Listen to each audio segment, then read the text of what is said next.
अस्सलाम वालेकुम जी। CAF one FAR 1 lecture 25 start करते हैं। बड़ा ज़ोर लगाया मैंने पिछली क्लास में कि रिवैल्यूएशन स्टार्ट हो जाए, पर मैं नहीं कर पाया। आप लोग तो खुश होंगे, पर मैं आई एम गेटिंग रेस्टलेस कि रिवैल्यूएशन शुरू क्यों नहीं हो रही। लेकिन चले, उससे ये हो गया एक फ़ायदा कि अब तक जितना पड़ा हुआ है वो एक साइड पे लग जाएगा और फिर रिवैल्यूएशन में और कोई टेंशन होगी नहीं। सोल्यूशन इन, बात सुने प्लीज़, बातें बंद कर दें भाई, बातें बंद कर दें सब। ये जो आपके लेक्चर 23 वाला हैंड आउट है, 23 वाला है ना, इस हैंड आउट के अंदर जो 4 सवाल होमवर्क में थे, इन 4 का मैंने सोल्यूशन आपको प्रोवाइड कर दिया, ठीक है। इससे पीछे भी जितने क्वेश्चंस हैं जो जिनके सोल्यूशन नहीं थे, क्योंकि कुछ क्वेश्चंस ऐसे हैं जो हमने क्लास में कर लिए सॉल्व, कुछ ऐसे हैं जो हमने क्लास में सॉल्व नहीं किए हुए, आप लोगों ने किए हुए हैं। वो चेक करने के लिए आपके जो सोल्यूशंस हैं वो भी मैं आपको प्रोवाइड कर दूंगा होपफुली कल तक, ठीक है। अब आज चारों सोल्यूशन आपके पास अवेलेबल हो गए हैं, लेकिन मैंने शंग्रीला वाला सवाल डिस्कस कर लिया और बाकी दोनों सवाल डिस्कस करके 2-4 चीज़ें और जो थी वो मैंने डिस्कस की हैं, और मैं माजरत के साथ रिविजन शुरू नहीं कर पाया पिछली क्लास में। तो शुरू करते हैं जी बात। सबसे पहले तो एग्जाम्पल से, वो तो हो गई थी, ठीक है। ये क्वेश्चन आप में से कितने बच्चों ने अटेम्प्ट किया घर पे? कितने बच्चों ने ये अल्फा एंटरप्राइज वाला सवाल अटेम्प्ट किया था? हाथ खड़ा करें ऊंचा। अटेम्प्ट किया था, ओके जी। हाइब्रिड में कितने बच्चों ने अटेम्प्ट किया था? अच्छा, माशाल्लाह से पढ़ना छोड़ा हुआ है मुझे नज़र आ रहा है। संडे गुजार के आए, क्या करके आए? सो के आए, ओके वेरी गुड भाई। 7 हो जाए यार, 7 हो जाए यार, कुछ नहीं होता यार, एक जैसी सीटें हैं सारी, क्या हो गया यार। अच्छा सुने प्लीज़, कितने बच्चों ने ये सवाल अटेम्प्ट न करने की जहमत नहीं की? वो हाथ खड़ा करें ज़रा प्लीज़। किस किस ने सवाल, मैंने चेक कर लेना होमवर्क और मैंने क्लास से निकाल देना। हाथ खड़ा करें जिसने सवाल नहीं अटेम्प्ट किया हो। बाकी सब ने किया हुआ है, इनके अलावा ऊंचे हाथ खड़े करें ना, ऊंचे। आप ऊंचे नहीं करते हाथ खड़े, नज़र आए दूर से। ये सवाल नहीं अटेम्प्ट किया, क्यों नहीं किया भाई? ये तो कोई बात नहीं है, ये भी तो पीछे वाला ही था भाई जी। बाकी सारा किया सिवाय सवाल के। अगला सवाल किया तुमने, किया क्या फिर? हाँ देखो प्लीज़ समझो इस बात को, हर वाले बड़ी कुर्बानी से भेजते हैं आपको, ठीक है। कोई बहुत बड़ा लैंडलॉर्ड भी है तो उसके अम्मा अब्बा ने उसको अपने से अलग तो किया ही हुआ है, ख़ास तौर पर जो आउट स्टेशन वाले हैं, ठीक है। और उम्मीद घर वालों ने लगाई होती है, अम्मा अब्बा देख रहे होते हैं जी बच्चा माशाल्लाह पढ़ने जा रहा है। लाहौर वाले रोज़ देखते हैं जाते हुए, और आउट स्टेशन वाले महीने में एक बार देखते हैं, वो देखो जा रहा है पढ़ने। उम्मीद लगाई होती है, पैसे कर रहे हैं, खर्चे कर रहे हैं, खुद जो नहीं भी उनके पास अवेलेबल होता वो आपको पूरा करके दे रहे हैं, और उसमें आप रिटर्न क्या कर रहे हैं? तो करप्शन तो हर कोई कर रहा है, ठीक है। आप भी करप्शन कर रहे हैं, ठीक है, आप भी करप्शन ही करते हैं। ये जो घर वाले आपको पैसे देते हैं यहाँ पे पढ़ने के लिए, आप पढ़ाई के अलावा सारे काम करते हैं, जो नहीं करते वो पढ़ाई नहीं करते बस, ठीक है। तो आप भी माशाल्लाह करप्शन ही कर रहे हैं। तो इसको थोड़ा सा सोचें, इस तरह से पढ़ने से ये पर्चा पास नहीं होगा। आपको बहरहाल रोज़ का काम रोज़ करना ही पड़ेगा। ये 4 सवाल होमवर्क में आज तीसरा दिन है, इनकी वजह से मैं आगे नहीं जा सका। मैं इन्हीं के आसपास ही घूम रहा हूँ, लेकिन आप क्या रिटर्न दे रहे हैं ये आप लोगों के सामने, ठीक है। तो ऐसे काम नहीं चलेगा भाई, पढ़ना शुरू कर दें इससे पहले कि बहुत देर हो जाए, ठीक है ना। अब मेरे ख्याल में तो अक्लमंद के लिए इशारा ही काफ़ी होता है। इशारा ही है आपको कि अगली दफ़ा दोबारा पढ़ने से बेहतर है इसी बार पढ़ लें एहतियात से। ये वक्त बेटा जो गुजर रहा है इसने फिर वापस कोई नहीं आना, फिर बस दुख ही होता है कि यार अगर ये करता तो ये होता, अगर ये करता। वो करने का टाइम है अब इस वक्त, ठीक है। प्लीज़ इसको थोड़ा ध्यान दे लें, बहुत देर हो जानी है वरना। ये बहुत इम्पॉर्टेंट टॉपिक है, और इसके साथ मिलाकर 4-5 टॉपिक्स और हम करेंगे, वो क्विकली होने हैं। जैसे ही IAS 16 ख़त्म होना है मैं IAS 36 स्टार्ट करूँगा। 4 एक लेक्चर उस पर लगते हैं, मेरा अंदाज़ा होता है 5 लगा देते हैं आप लोग। जैसे अब मेरा अंदाज़ा था कि हम यहाँ से गुजर गए होंगे 2 दिन पहले तक के, लेकिन अभी तक यहीं पे फंसे हुए हैं। जब तक आपको क्लियर नहीं तो चीज़ें नहीं क्लियर होती तो मैं आगे नहीं जाया करता, ठीक है। तो IAS 36 4 दिन में हो जाता है। उसके बाद हम शुरू करते हैं IAS 23 बोरिंग कॉस्ट, वो कोई 8-9 दिन में वो भी भुगत जाता है। उसके बाद फिर IAS 20 आता है गवर्नमेंट ग्रांट, तो 3 से 4 दिन में वो भुगत जाता है। इन्वेस्टमेंट प्रॉपर्टी आता है IAS 40, 3 से 4 दिन वो भुगत जाता है। तो ये कोई अगले 15 एक दिन में जब आप IS-16 ख़त्म करोगे उसके बाद 15 से 20 दिन के अंदर 5-6 टॉपिक्स आपके होते हैं जो तकरीबन 35 से 40% की वेटेज रखते हैं।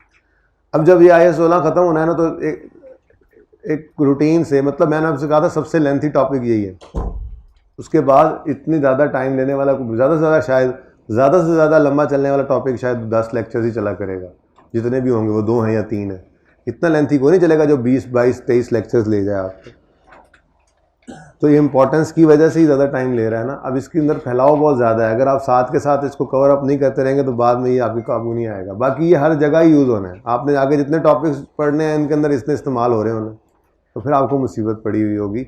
साथ का काम साथ करते रहें, बड़ा इंपॉर्टेंट टॉपिक है, सारा कुछ ही इंपॉर्टेंट है जो पढ़ाया जा रहा है। ऐसे थोड़ा ही कि कुछ नहीं इंपॉर्टेंट तो हम पढ़ रहे होते हैं तो प्लीज़ इसको थोड़ा सा ना आप जो है वो होश के नेल्स ले ही लें। अल्फा एंटरप्राइजेज कितने बच्चों ने अटेम्प्ट किया हुआ है जी? ये इनसे हो गया था कंप्लीट? इसमें कोई डिस्कशन करने वाली कोई पॉइंट है तो वो पूछ लें, किसी बच्चे का स्पेसिफिक क्वेश्चन है तो वो पूछें।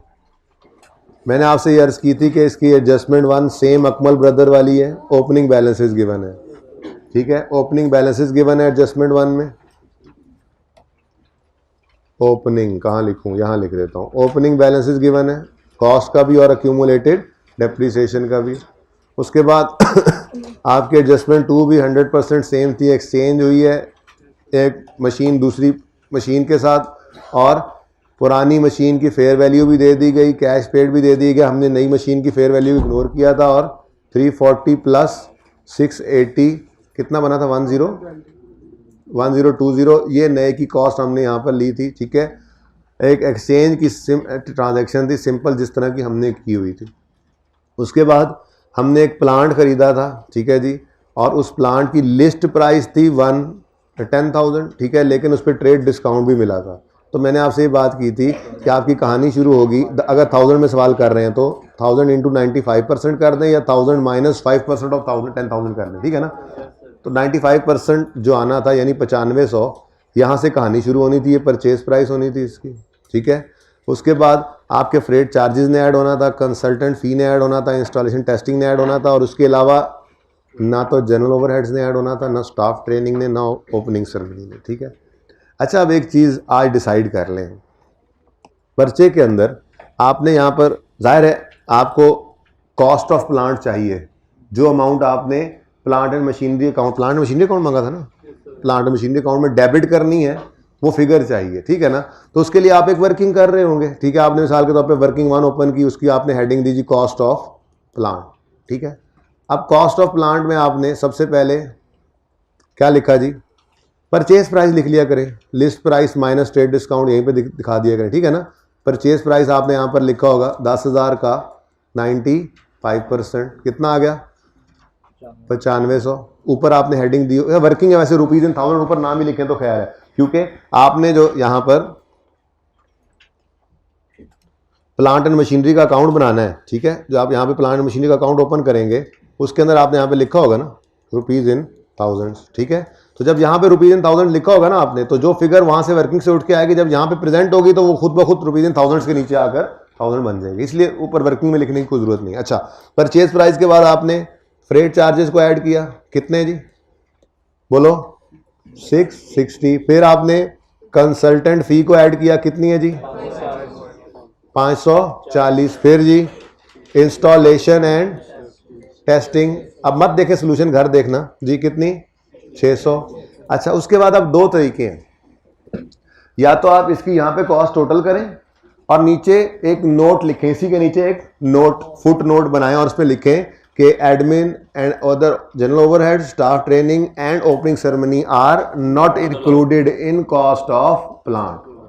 या यूं करें, या फिर दूसरा तरीका यह है कि आप यहीं पर लिस्ट को कंटिन्यू करें, एडमिन एंड जनरल डैश, उसके बाद स्टाफ ट्रेनिंग डैश ट्रेनिंग, समझ आ रहा है, और ओपनिंग सेरेमनी डैश, ठीक है। और फिर यहां पर आप ग्रैंड टोटल करें, कितना आता है, जितना भी आता है उसको आप डेबिट करें और एडिशन लिख दें सिर्फ, ठीक है। मकसद कहने का ये है कि एडमिन एंड जनरल ओवरहेड्स और स्टाफ ट्रेनिंग और ओपनिंग सेरेमनी। एक है इस मेरे दोस्त ने समझ के छोड़ा कि जी ये ऐड नहीं होने, और एक मेरा ये दोस्त बैठा हुआ है, इसको समझ नहीं आ रही थी पर्चे में कि क्या करूं, एक तो इसने भी छोड़ दिया। अब दोनों की ये चीज, अगर मिसाल के तौर पे ये है जनाब, वर्किंग हुई पड़ी इनकी पर्चे के अंदर, ठीक है, दोनों की वर्किंग ये है, ठीक है, दोनों ने ही ये तीनों चीजों को शो नहीं किया। एक ने समझ गए छोड़ा कि इन्होंने ऐड नहीं होना, दूसरे ने यार ये पता नहीं ऐड होना नहीं होना, उसने ऐसे छोड़ दिया। क्या आई कैप दोनों को, एग्जामिनर दोनों को नंबर दे? क्या ये जस्टिफाइड है? यस सर वाले जस्टिफाइड नहीं है, ये जस्टिफाइड नहीं है। एग्जामिनर को बताना पड़ता है कि मुझे पता है कि ये एसएडी कॉस्ट में ऐड नहीं होना। तो दो तरीके हैं, या तो आप नोट नीचे फुटनोट बनाओ, ठीक है, फुटनोट के अंदर लिखो कि मैंने ये तीन चीजें जानते बूझते हुए इग्नोर की हैं, ये एसएडी कॉस्ट का पार्ट नहीं बन सकती। एक ये तरीका है।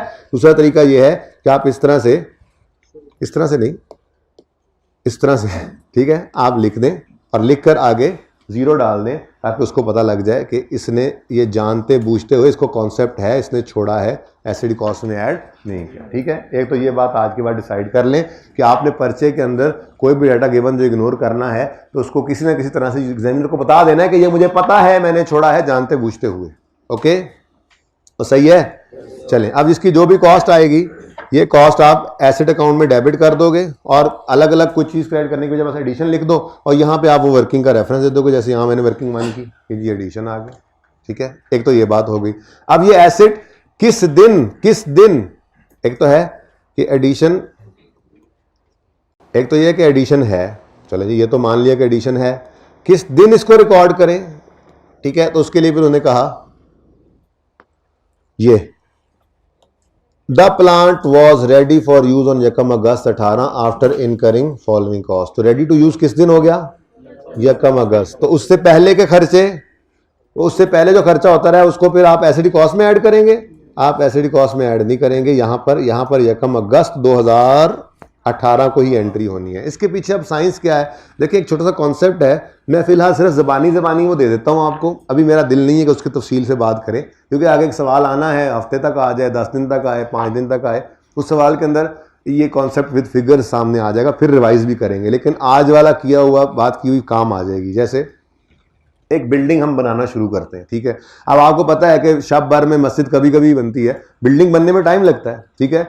अब बिल्डिंग के ऊपर खर्चे शुरू हो गए, हम एक एसेट हम कंस्ट्रक्ट कर रहे हैं, ठीक है ना। बिल्डिंग बनना शुरू हुई कैसे जी? पहले हमने मजदूरों को बुलाया, हमने ज़मीन की खुदाई शुरू की, ठीक है। अब मजदूरों को तनख्वाहें जा रही हैं, वो जो उनकी मजदूरियाँ जा रही हैं, उसके बाद फिर बुनियाद की खुदाई हो गई, फिर हमने मटीरियल मंगवाया, ईंटें मंगवाई, सीमेंट मंगवाया, बजरी मंगवाई, रेत मंगवाई, खर्चे हो रहे हैं, ठीक है।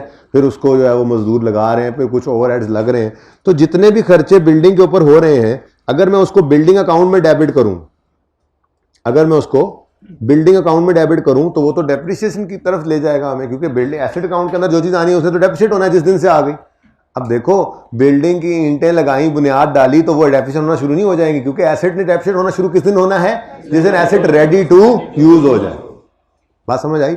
अब इस तरह का जो एसेट हो, बिल्डिंग बनते हुए टाइम लग रहा है या प्लांट को इंस्टॉल होने में टाइम लग रहा है चलने से पहले, ऐसे एसेट्स के केस में जब ये अंडर कंस्ट्रक्शन होते हैं तो हम एक अकाउंट बना लिया करते हैं, उसका नाम होता है capital work in progress. Capital, मैं ज़रा शॉर्ट फॉर्म में लिख दूं अगर आपकी इजाज़त हो तो। अभी कुछ बच्चे कहेंगे नहीं, शैतान ने कहेगा कौन नहीं, अच्छा जी, capital work in progress of building. अब होगा क्या, हमने ईंटें खरीदी, खर्चा हुआ, ठीक है, हमने एंट्री पास की। एक्सपेंस डेबिट तो वैसे नहीं करना क्योंकि हम बिल्डिंग बना रहे हैं, एसेट डेबिट करना है। लेकिन एसेट में भी इधर देखो, बिल्डिंग नाम का एसेट डेबिट अभी नहीं करना, ठीक है ना। बिल्डिंग को डेबिट नहीं करना, वरना वो ईंटों को डेबिट करना शुरू करना पड़ेगा। कॉस्ट उधर डेबिट जब तक कंप्लीट ना हो जाए बिल्डिंग में नहीं लेके जाना। अब ना हम एक्सपेंस कर सकते हैं ना बिल्डिंग में डेबिट कर सकते हैं, खर्चा बिल्डिंग का ही है। अब क्या करें, ये आरजी अकाउंट ओपन कर लिया। अब इसके अंदर हमने एंट्री पास की, ये जी CWIP building debit cash credit, क्या जी? ये जी ईंटें खरीदी, खर्चा दे दिया, ठीक है। फिर आपने सीमेंट बजरी रेत खरीदी, ठीक है। अब इसकी एंट्री एक्सपेंस नहीं कर सकते, बिल्डिंग नहीं कर सकते, CWIP debit cash credit. Cement वगैरह, सीमेंट होता है वैसे, वगैरह, ये देख रहे हो खर्चे हो रहे हैं, इधर ऐड हो रहे हैं। ठीक है, आपने मजदूरों को तनख्वाहें दी, ठीक है, मजदूरों को मजदूरी दी जो काम कर रहे थे, तो लेबर एक्सपेंस डेबिट नहीं करना, क्योंकि बिल्डिंग के अंदर वो काम कर रहे हैं, बिल्डिंग की कॉस्ट में इसकी लेबर कॉस्ट को शामिल होना है। ठीक है, तो बिल्डिंग में भी डेबिट नहीं कर सकते फिलहाल। तो आपने क्या किया, CWIP डेबिट, कैश क्रेडिट, मजदूरों को पैसे दिए, मजदूरी वगैरह। ठीक है, फिर आपने को और खर्चे किए, ओवरहेड्स, कैश के अंदर ओवरहेड्स वगैरह सारा कुछ। अब सब कुछ यहाँ डेबिट करते जा रहे हैं, यहां तक कि बिल्डिंग कंप्लीट हो गई। जिस दिन बिल्डिंग कंप्लीट होती है उस दिन आप बिल्डिंग अकाउंट को करते हो क्रेडिट, ये CWIP बिल्डिंग को करते हो क्रेडिट, जितनी टोटल बन जाए। जैसे मिसाल के तौर पे यहाँ फिगर्स ले लेना ज़्यादा बेहतर है जी, फिगर्स ले लेते हैं। ये जी हमने ईंटें खरीदी 10 रुपए की, सीमेंट वगैरह 20 रुपए का खरीदा, और मजदूरी दी 5 रुपए, और ओवरहेड्स हमारे 8 रुपए आ गए। टोटल क्या बन गया, हमारी बिल्डिंग कंप्लीट होगी, कितना बन गया, 38 43, अच्छा 43 रुपीज पर हमारी बिल्डिंग कंप्लीट हो गई। ठीक है, अब ये 43 को हमने किया बिल्डिंग अकाउंट में डेबिट और CWIP अकाउंट में कर दिया क्रेडिट, यहां से निकल गया। ये टोटल कॉस्ट जितनी बनती थी, ठीक है, हमने कहा जी बस ये कंप्लीट हो गई, इसको यहां से निकालो क्रेडिट और डेबिट करो जहां पे जाना है। प्लांट बन रहा था तो प्लांट में डेबिट कर देते, यहां पे लिखेंगे हम बिल्डिंग, बहुत शुक्रिया जी, और यहां पे लिखेंगे हम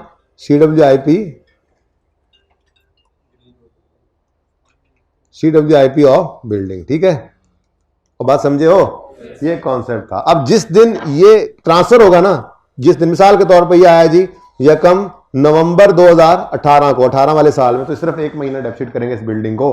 ठीक है, और अगर दौरान साल ना कंप्लीट होता तो वो CWIP में पड़ा रहता। अब तो CWIP खाली हो गया, जीरो हो गया, कभी कभी जीरो नहीं भी हुआ करेगा, अंडर कंस्ट्रक्शन बिल्डिंग हुआ करेगी। ठीक है ना, बात समझ आइए थोड़ी सी। ठीक है, तो ये जो आपको चीज़ इस तरह की नजर आती है ना कभी, कि प्लांट आया यकम फरवरी को, इंस्टॉल होते होते 3 महीने लग गए। अब आप सोच में बैठे हैं पता नहीं यार एंट्री क्या होगी, सर ने तो कह दिया एसिड डेबिट कैश क्रेडिट, वो आसानी के लिए कह देते हैं सर, वरना असल में तो एंट्री एसिड डेबिट, ये असल कहानी तो ये चल रही होती। ठीक है ना, तो ये कॉन्सेप्ट इंशाल्लाह जब आएगा तो दूंगा। वैसे सादा बात, आपको अगर सवाल के अंदर वो कहे कि जी इस तरह से एसिड की कॉस्ट निकालनी है, और फिर एसिड के अंदर इस तरह का मामला हो कि उसको इंस्टॉल होने में या कंस्ट्रक्ट होने में टाइम लग रहा है, तो टेंशन नहीं लेनी, कॉस्ट कैलकुलेट करनी है। ये जैसे यहाँ पे हमने कैलकुलेट की, जिस कॉस्ट जब निकल आए टोटल, तो जिस दिन कहे ना जी एसिड अब रेडी टू यूज हो गया है, उस दिन आप उसकी एंट्री पास कर लें टोटल अमाउंट की, एसिड डेबिट, और एडिशन लिख दें, जान छुड़ाएं और डेट ऑफ एडिशन लिख दें। बिल्कुल सही है, कोई मसला नहीं है। इसके पीछे बैक एंड में ये सब चल रहा होगा, आप छोड़ें इसको ना चलाएं। बात समझो, थोड़ी बहुत बात समझ आ गई है? यहाँ पे हाइब्रिड वाला आवाज में मसला तो नहीं आ रहा कोई? ठीक है आवाज, ओके। जब ये कंप्लीट ना हो, जब कंप्लीट ना हो तो यहां पर कुछ नहीं आएगा, यहां पर ही बैलेंस पड़ा होगा, बैलेंस शीट में नजर आएगा, नॉन करंट एसेट में आएगा, PPE के नीचे कैपिटल वर्क, ये शो करूंगा इंशाल्लाह, बैलेंस शीट बनाया करेंगे, उसके मैं प्रेजेंट करूंगा आपको। ठीक है ना, पूरी नहीं होगी तो इन प्रोग्रेस है, ड्यूरिंग द ईयर एंड पे खड़े होकर भी वो वर्क इन प्रोग्रेस है, तो बैलेंस शीट के फेस में नजर आएगा PPE प्रॉपर्टी प्लांट इक्विपमेंट, उसके नीचे अगला लाइन आइटम लगा होगा कैपिटल वर्क इन प्रोग्रेस।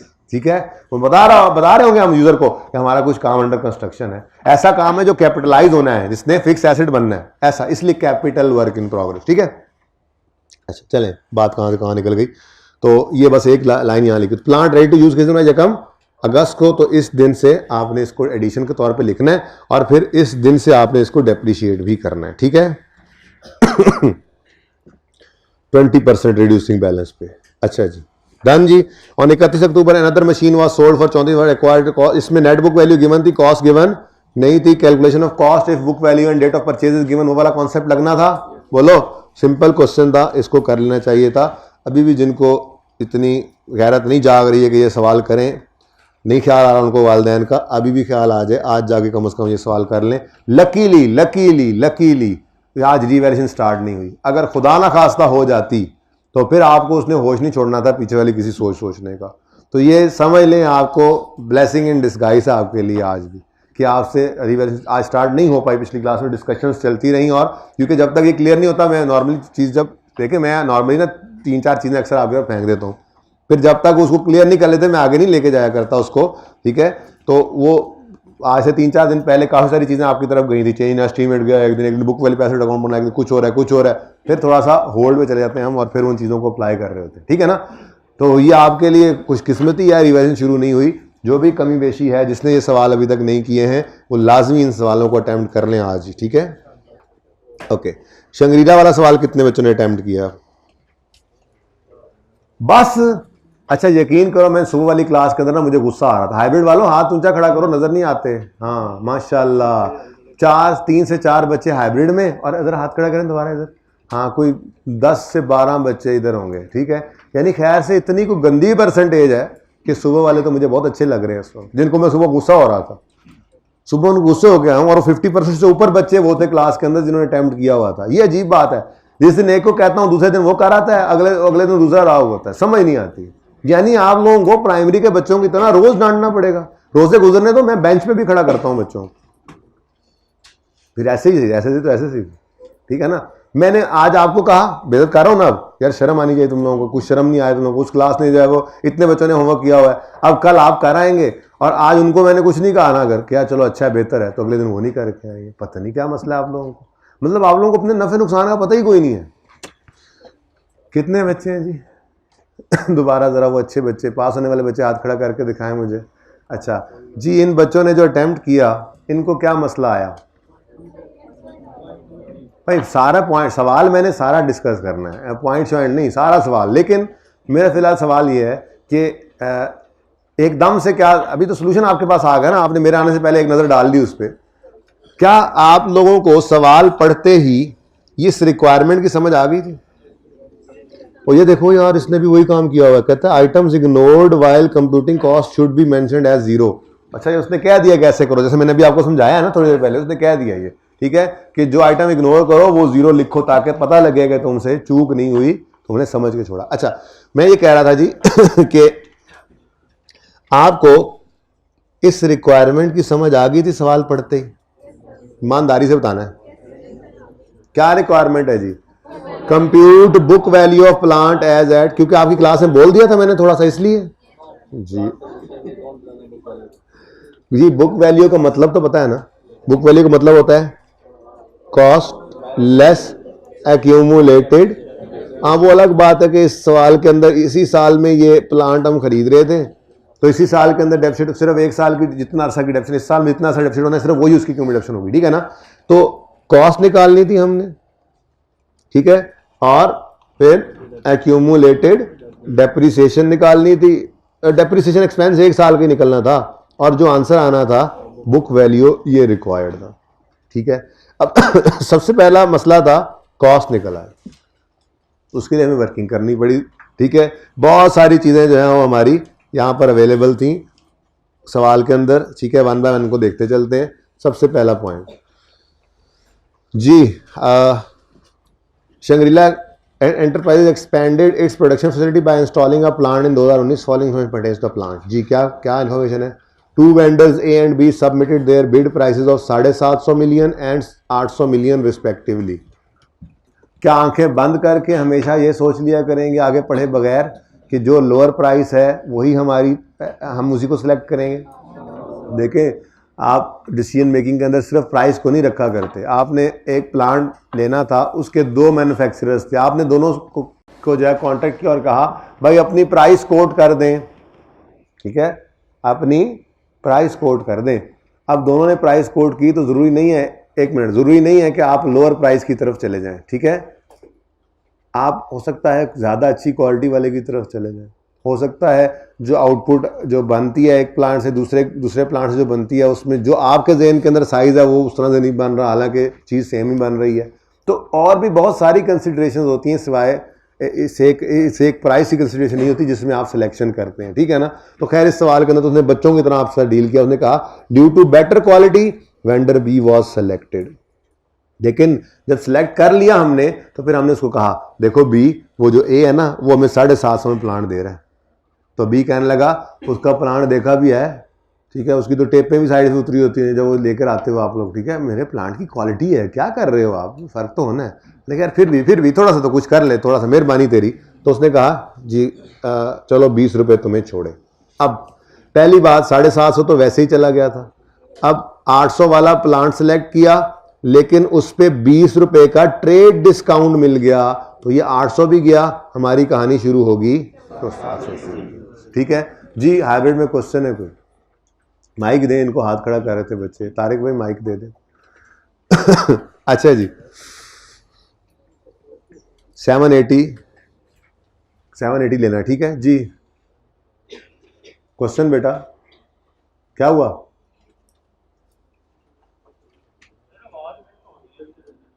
आवाज, तारिक भाई आवाज मिस हो रही है तो बेटा चले जाया करें उसी वक्त यार। अच्छा,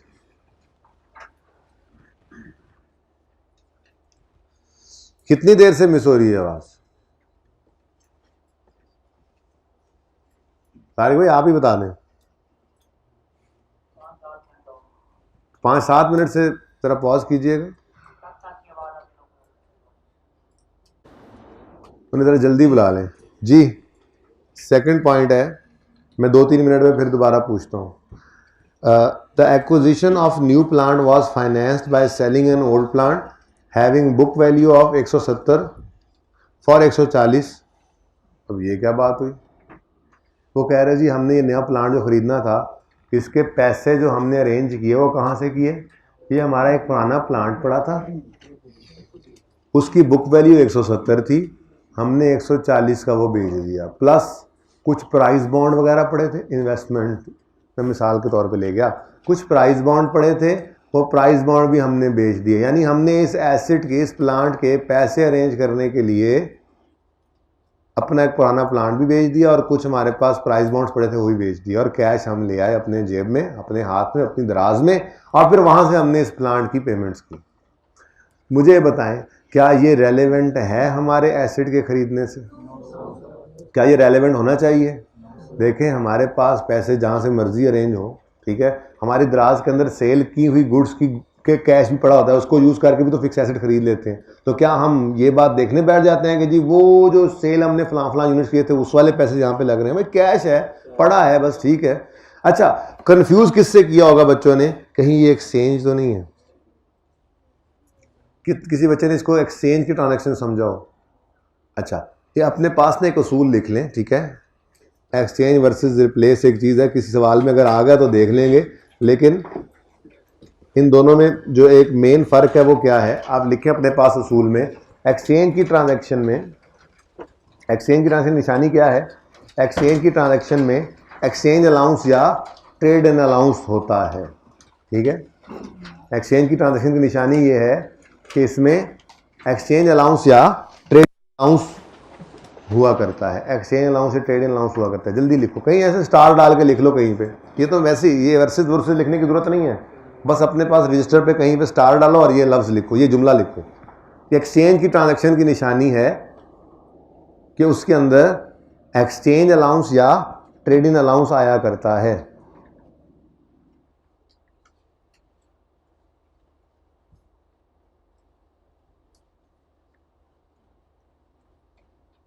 ये वैसे ज़रा बात आ गई थी तो मैंने कहा ये भी कर देता हूँ पिछली क्लास के अंदर, तो फिर आपके पास आप भी कर रहा हूँ। देखें, इसकी फ़िलहाल इस सवाल के साथ फ़िलहाल रेलेवेंस कोई नहीं है, लेकिन वैसे एक बात जनरल कर रहा हूँ, ठीक है, सुने मेरी बात। ट्रेड इन अलाउंस TIA लिख लेते हैं ना, पूरा जुमला भी लिखना है, हर लफ्ज़ भी पूरा लिखना है, मरने वाले हुए होते हैं। निशानी के तौर पर एक जुमला लिखना है। एक्सचेंज की ट्रांजैक्शन निशानी ये है कि उसमें ट्रेड इन अलाउंस या अलाउंस उसको कहते हैं वो आया करता है। ऐसे सुनो, आप एक दुकान में गए, आपने अपना पुराना एसेट दिया, कैश जेब में डाला, निकलने लगे ख्याल आया ओहो नया भी यहीं से खरीद लूँ, वापस मुड़े, नया एसेट खरीदा, कैश जेब से निकाला और भी कैश उसी में ऐड करके पकड़ा दिया, घर आ गए। एक्सचेंज की ट्रांजैक्शन थी? नहीं, इसको कहते हैं रिप्लेस। जाने वाले एसेट का सिंपल डिस्पोजल रिकॉर्ड करना होता है, आने वाले का सिंपल एडिशन। ठीक हो गया। दूसरी सिचुएशन, आप अपना मोबाइल लेकर गए, वहाँ दुकानदार को जाकर कहा मैंने नया मोबाइल लेना है लेकिन बदले में आपको अपना पुराना मोबाइल दूंगा और कुछ पैसे दूंगा। तो दुकानदार ने आपके पुराने मोबाइल को देखा, देख के कहा अच्छा मैं ये इतने में रख लूँगा, ठीक है, और इतने में रखने की वजह से नए मोबाइल की कीमत को थोड़ा सा उसने गिरा दिया। तो ये जो पुराने मोबाइल की कीमत दुकानदार ने लगाई थी, हमने कहा था ट्रेड इन अलाउंस, ठीक है, ये जब ट्रांजैक्शन में आएगा तो फिर आपकी वो एक्सचेंज की ट्रांजैक्शन कहलाएगी। ये एज अ होल एक ट्रांजैक्शन बनेगी जिसके अंदर आने वाले एसेट का एडिशन और जाने वाले एसेट का डिस्पोजल एक ही ट्रांजैक्शन में इकट्ठा रिकॉर्ड होगा। ये दोनों में फर्क होता है, ठीक है ना। तो एक्सचेंज की ट्रांजैक्शन एक ही ट्रांजैक्शन होगी, आने वाले का एडिशन जाने वाले का डिस्पोजल इकट्ठा as a whole one transaction के तौर पर रिकॉर्ड होगा, और रिप्लेस जो होता है उसके अंदर जाने वाले का डिस्पोजल अलग, आने वाले का एडिशन अलग हुआ करता है, ठीक है। और सही है ना। चलें इस सबसे कतई नजर इस ट्रांजैक्शन की तरफ आए तो भाई इसमें तो वैसे ही वो कह रहा है हमने नया प्लांट खरीदा, उसके पैसे हमारे पास नहीं थे, पुराने वाले को बेच के हमने पैसे अरेंज कर लिए, तो क्या करें। पुराने वाले की कॉस्ट को एसिड कॉस्ट में ऐड करने की जरूरत नहीं है। पुराने वाले की जो परचेज प्राइस है वो ऑलरेडी हम ले तो चुके हैं 780 मिलियन। ये 780 मिलियन कहां से पैदा किया आपने, जहां से मर्जी किया आपने भाई, उससे हमें क्या, ठीक है ना। तो बहरहाल इस सेकंड ट्रांजैक्शन को आपने क्या करना था, इग्नोर करना था, लेकिन इग्नोर करने का तरीका वो बता चुका है ना। मुझे 170 को लेना देना है, 140 से लेना देना है, ठीक है ना। मुझे कोई सेलिंग इन्वेस्टमेंट से कोई लेना देना है, ठीक है। कैश बस आ गया, जहां से भी आया मैंने प्लांट खरीद लिया, ओके सही है जी। हाइब्रिड वालों अब मसला आ रहा है अभी भी, तारिक भाई बताएं। अच्छा जी चलो।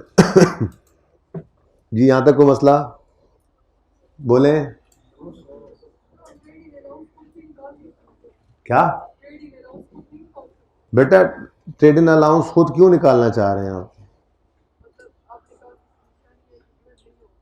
हाँ नहीं निकाल सकते खुद,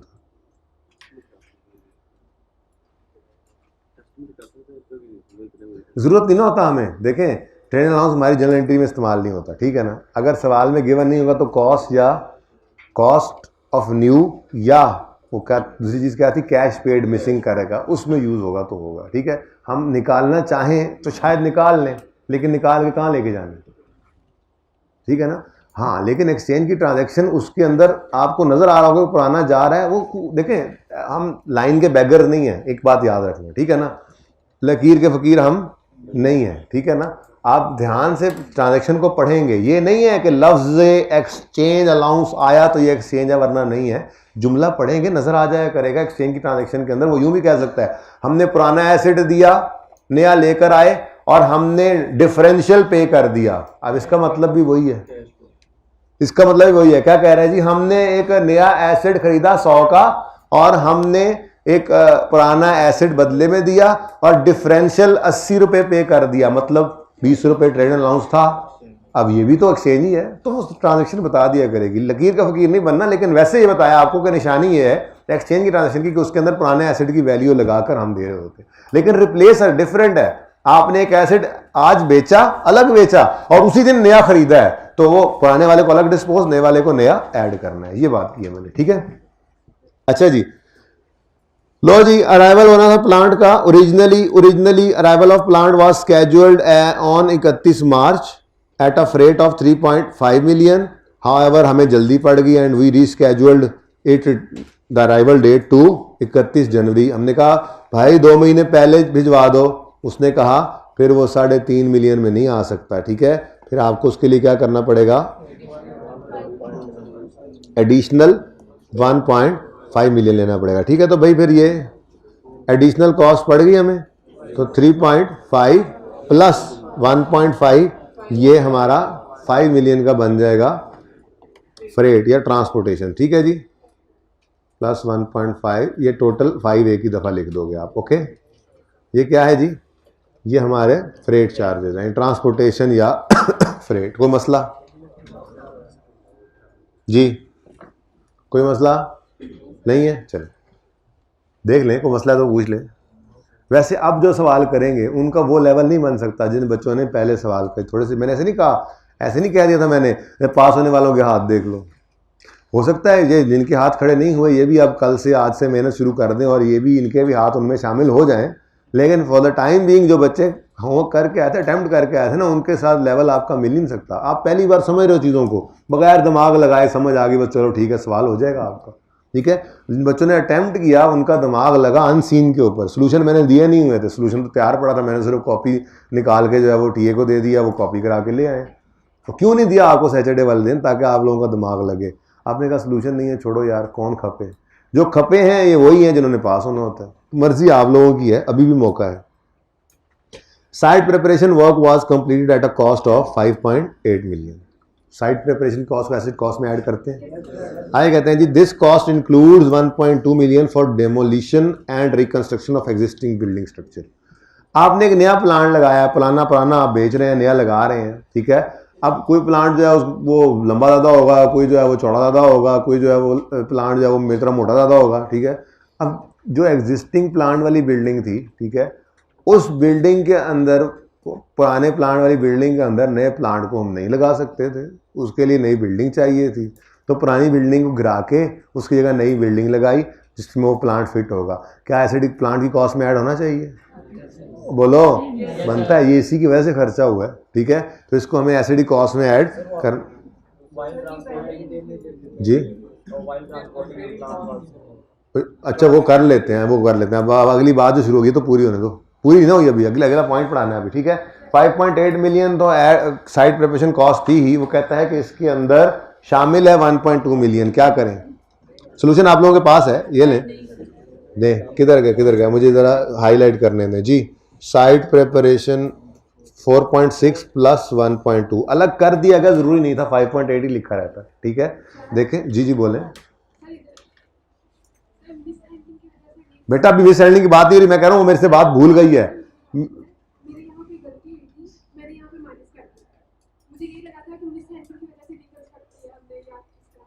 मिस हैंडलिंग वाला पॉइंट ही पिछला है ना, मैं वापस उस पर आता हूँ। मैं कह रहा हूँ कि वो पॉइंट गुजर गया मेरे से, गलती से वो रह गया। जरा इस बात को पूरा कर लो, फिर मैं 1 मिनट में वापस आ रहा हूँ, ठीक है ना जी। मैं कह रहा हूँ साइट प्रिपरेशन कॉस्ट जो है 5.8 मिलियन थी।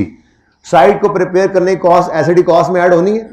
ये साइट प्रिपरेशन कॉस्ट बिल्कुल हमने ऐड करनी है, यही तो कॉस्ट ऐड करते थे हम। अच्छा, अब वो कहता है इसके अंदर साइट प्रिपेयर करते हुए एग्जिस्टिंग बिल्डिंग का जो स्ट्रक्चर है उसको जरा तोड़ फोड़ के जरा सही करके इसके हिसाब से बनाया है, तो ये भी इसी के लिए रेलेवेंट कॉस्ट थी। तो 5.8 में 1.2 पड़ा है, पड़ा रहने दो, वो तो वैसे ही तक तोड़ के दिखा दिया कि जी ये 5.2 में 5.8 में 1.2 जो है ये डिमोलिशन वाला है और 4.6 जो है ये दूसरा है।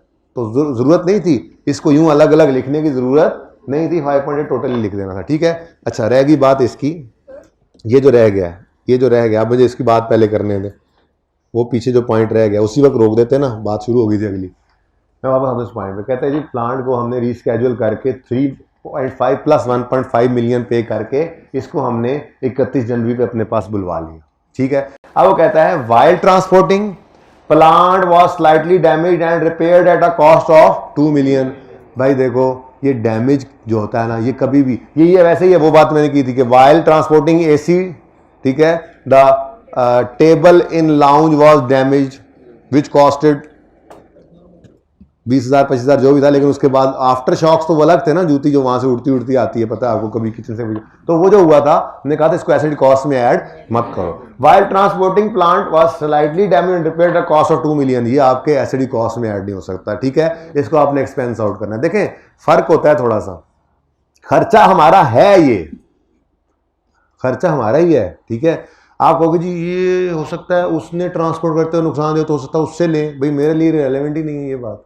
मेरे सवाल के लिए इस वक्त रेलेवेंट क्या है, एसिडी कॉस्ट में ऐड करना या नहीं करना। देखें मैं कहता हूं अज्यूम करो ये हमारा ही नुकसान हुआ, ट्रांसपोर्टेशन हम ही कर रहे थे, हमसे ही नुकसान हुआ, ठीक है, तब भी ये हमारा खर्चा है, एक्सपेंस डेबिट कैश क्रेडिट करेंगे, एसिड डेबिट कैश क्रेडिट नहीं करेंगे। अच्छा आप कहोगे ये फर्क क्या होता है? देखो सादा सी बात है, अगर कोई एक्सपेंस है ना, एक्सपेंस एसिड और एक्सपेंस फर्क ही क्या है, आपने कॉस्ट इनकर की, अगर आपने उसको एक्सपेंस आउट कर दिया मतलब ये आज ही सारे का सारा प्रॉफिट एंड लॉस में चला गया।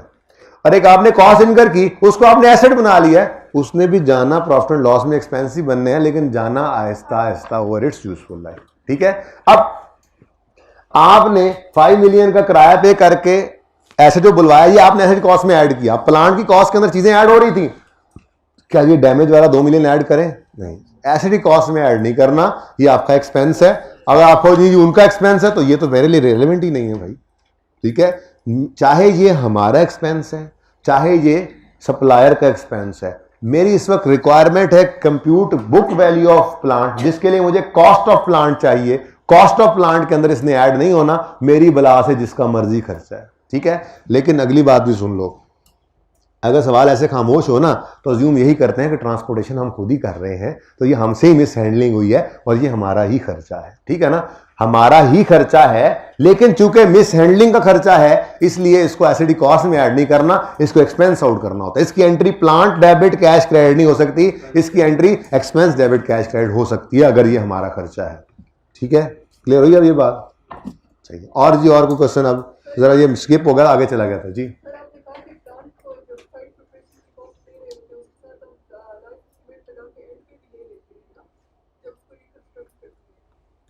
मैंने ऐसी कोई बात की, फिर बोले।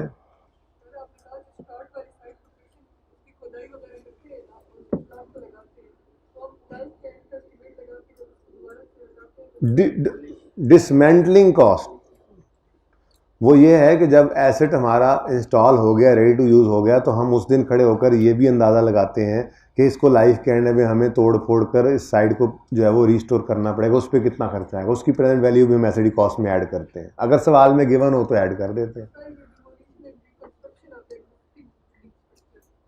बेटा असल में ना बिल्डिंग हमारी ठीक खड़ी थी, वो जो प्लांट के साइट प्रिपेयर कर रहे हैं ना, जैसे आपने खुदाई करके बुनियादें डाल के ऊपर प्लांट फिट करना था, तो वो सारा खर्चा प्लांट की कॉस्ट में क्यों ऐड कर रहे हो? उसके बगैर प्लांट नहीं चल सकता।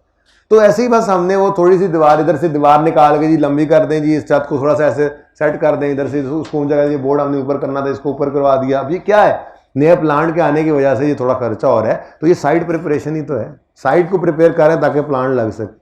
तो इसके साथ कोई डिसमेंटलिंग का ताल्लुक वास्ता नहीं है। डिसमेंटलिंग ये होती है कि ये इसकी लाइफ है 20 साल, आपने सोचा है कि इस प्लांट को आपने यूज़ करना है, तो 20 साल के एंड पे जो आपने अगर मिसाल के तौर सवाल में लिखा होता कि इसको उतारने के लिए आपको इतने पैसे देने पड़ेंगे, तो वो आप एसिडी कॉस्ट में ऐड कर सकते थे। ठीक है, वैसे ये डिमोलिशन कॉस्ट जो है ये तो वैसे ही एसिडी कॉस्ट में ऐड हो गया। इसमें क्वेश्चन क्या है, प्रॉब्लम क्या है? अच्छा, फिर भी ऐड ही होनी थी, हमने भी ऐड ही की है, फिर भी ऐड, डिसमेंटलिंग कॉस्ट भी ऐड ही होनी थी बाय द वे, लेकिन डिसमेंटलिंग कॉस्ट है नहीं।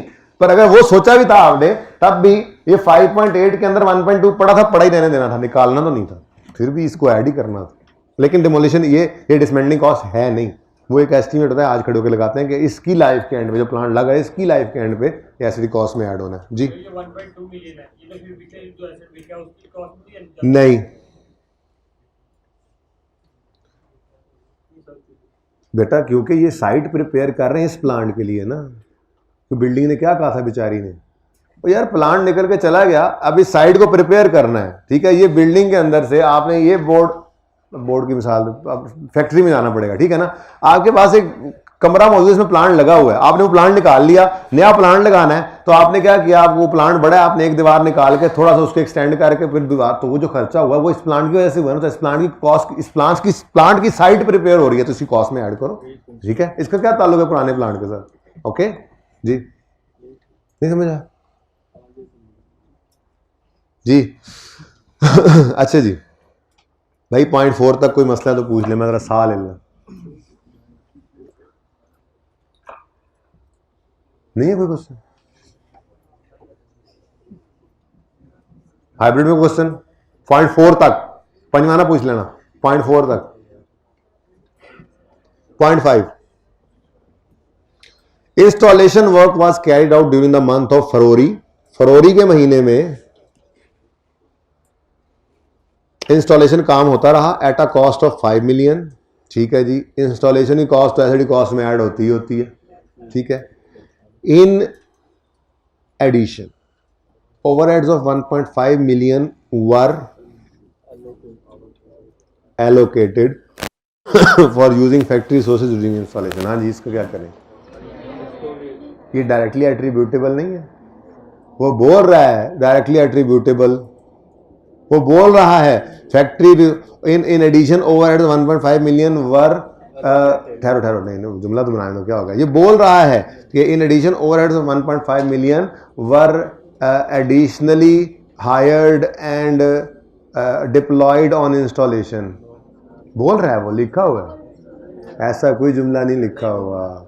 एडिशनल रिसोर्सेज लेकर डिप्लॉय कर देते, ये लिखा हुआ है, या लिख लेते ये लफ्ज़ बोल देते डायरेक्टली एट्रीब्यूटेबल, हमें एडिशनल कॉस्ट पड़ी है तो हम उसको एसिड कॉस्ट में ऐड करते। देखें एलोकेशन ही तो हम कर रहे थे। फैक्ट्री मैनेजर वाली जो एग्जांपल दी थी मैंने आपको कहा था फैक्ट्री का मैनेजर जो है वो सुबह 8 बजे से शाम 5 बजे तक 9 घंटे की ड्यूटी कर रहा है फैक्ट्री में। उसके इस 9 घंटे की नौकरी के एवज उसको 3 लाख रुपए माहाना तनख्वाह दी जा रही है, ठीक है। उसको हमने कहा जरा इंस्टॉलेशन को सुपरवाइज कर दो यार, आधा दिन इधर इंस्टॉलेशन को सुपरवाइज किया करो, ठीक है। तो उसने अपने हर रोज के 4.5 घंटे इंस्टॉलेशन पे इन्वेस्ट किए। तो हमने कहा था 3 लाख की सैलरी को हाफ करके 1.5 लाख एसिड कॉस्ट में ऐड नहीं कर सकते हम। क्यों? क्योंकि ये तो जस्ट एक एलोकेशन ऑफ कॉस्ट आप कर रहे हैं, ठीक है। कॉस्ट तो ऑलरेडी इनकर कर रहे थे आप 3 लाख, आपने कहा 1.5 लाख फैक्ट्री एक्सपेंस को एलोकेट कर दो, 1.5 लाख इंस्टॉलेशन को एलोकेट कर दो। सर ने कहा नहीं रुक जाओ, ये एडमिन एक्सपेंस है, इसको एसिड कॉस्ट में ऐड नहीं करना अनलेस ये डायरेक्टली एट्रीब्यूटेबल टू प्लांट हो, यानी एडिशनल कॉस्ट पड़ी हो हमें, ठीक है ना। तो ऐसी कोई बात यहां पे लिखी हुई थी। वो कह रहा है 1.5 वर एलोकेटेड, ऑलरेडी इनकर हो रहे थे। वो ऐसे ही है कि जी ये ऑलरेडी 3 लाख जा रहा है तो 1.5 लाख फैक्ट्री एक्सपेंस एलोकेट कर दो, 1.5 लाख प्लांट को एलोकेट कर दो। सर ने कहा कोई जरूरत नहीं है, ये डायरेक्टली एट्रीब्यूटेबल कॉस्ट नहीं है, ये इस वजह से नहीं हुई कि प्लांट हमने लगाया है, ये तो पहले से ही आप इनकर कर रहे थे। हाँ अगर आप उसको, मैंने कहा था कितना 1.5 लाख रुपए 50,000 कुछ कहा था, लाख रुपए आपने कहा एक्स्ट्रा देंगे इंस्टॉलेशन, देख लो। Now this is not an allocated cost, 3 lakh पहले से इनकर कर रहे थे, ये है additional cost directly attributable to installation of plant, ये है कॉस्ट, ठीक है ना। तो हम उसको फिर क्या करते, ऐड कर देते। इसको क्या करना है भाई, आई जी नो रे, ठीक है। किधर गया ये 1.5 जो है इसको इग्नोर कर दो और ये सिर्फ 5 मिलियन को आप ले लो, ये इंस्टॉलेशन कॉस्ट है, ठीक है। तो अभी तक क्या कुछ आ गया जी, एक ये 780 टिक हुआ, उसके बाद ये 5 मिलियन टिक हुआ, उसके बाद ये 3.5 प्लस 1.5 बची तो हो गया ना। अच्छा उसके बाद 2 मिलियन को इग्नोर करना है, इसको इग्नोर किया आपने, इग्नोर कर दिया। उसके बाद 5.8 सारे का सारा ऐड हुआ, उसके बाद 5 मिलियन आ गया, 1.5 इग्नोर हो गया, ठीक है। Next, the plant was customized by altering some parts at a cost of 2 million. अच्छा 12 मिलियन जी, ठीक है। बोल के थक जाता हूं यार, क्या करें।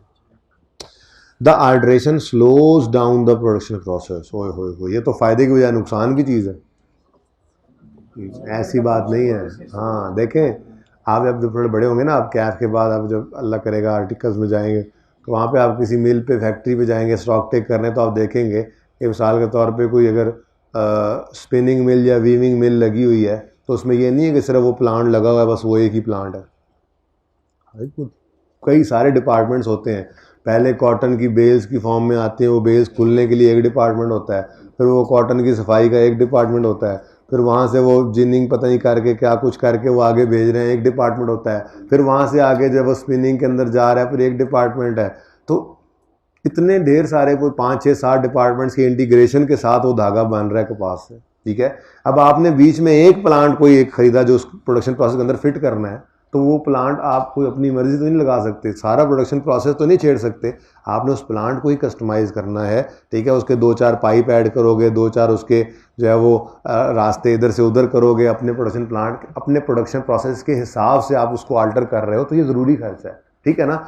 चाहे इससे थोड़ा सा प्रोडक्शन प्रोसेस, क्या कह रहा है वो, क्या कह रहा है, देखो देखो देखो, the alteration slows down production process but it is necessary to align the plant with existing production plant. कहता है जी वो जो प्लांट है ना, प्लांट उसका प्रोडक्शन प्रोसेस शायद स्लो हो जाएगा, लेकिन ये नेसेसरी है इसको अलाइन करने के लिए एग्जिस्टिंग प्रोडक्शन क्या प्रोसेस के साथ। अब ये तो उसने लिखा नहीं होगा कि हमने प्रोसेस बदलना है, मतलब तो ये हुआ ना फिर एग्जिस्टिंग प्रोसेस में उसने इसको डालना था, तो उसको डालने के लिए उसको अल्ट्रेशन करने की ज़रूरत थी, उसने कर दी, अल्लाह खैर सल्ला, ठीक है। तो ये ज़रूरी खर्चा है, इसके बगैर एसिड, देखो मैनेजमेंट की इंटेंडेड कंडीशन भी ज़रूरी है, इंटेंडेड लोकेशन भी ज़रूरी है।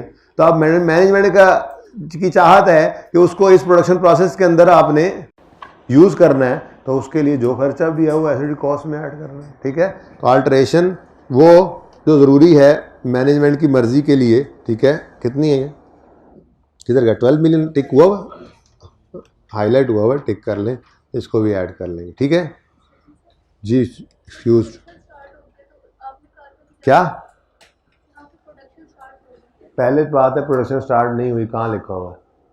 कस्टमाइज करेंगे तो प्रोडक्शन स्टार्ट होगी, पहली बात तो ये है। हाँ, एग्जिस्टिंग प्रोडक्शन प्रोसेस से पुराना प्लांट निकल चुका है, तो प्रोडक्शन रुकी हुई है, ये नया प्लांट लगेगा तो प्रोसेस शुरू होगा। पहली बात तो ये है, वो कह रहे हैं कि ये जो प्लांट है इसको कस्टमाइज ऐसे किया है कि ये एग्जिस्टिंग प्रोडक्शन प्रोसेस का पार्ट बन सके, तो कस्टमाइज होने के बाद ही पार्ट बन के चलना है ना। पहली बात तो ये प्रोडक्शन प्रोसेस शुरू ही नहीं हुआ, रेडी टू यूज नहीं है। दूसरी बात, अगर रेडी टू यूज हो भी जाता तो ये इस तरह का खर्चा था, इसकी बात थोड़ी देर बाद में करते हैं। बहरहाल फिलहाल ये रेडी टू यूज नहीं हुआ अभी ऐसे। बेटा मिल तो हमारी वही है ना, बीच में एक प्लांट हम लगा रहे हैं, तो उसके जब लग के चल जाएगा तो फिर उसके बाद उसकी कॉस्ट जो है वो खत्म हो जाएगी, ऐड होना, फिर हम डेप्रिशिएट करना शुरू करेंगे, ठीक है ना जी। और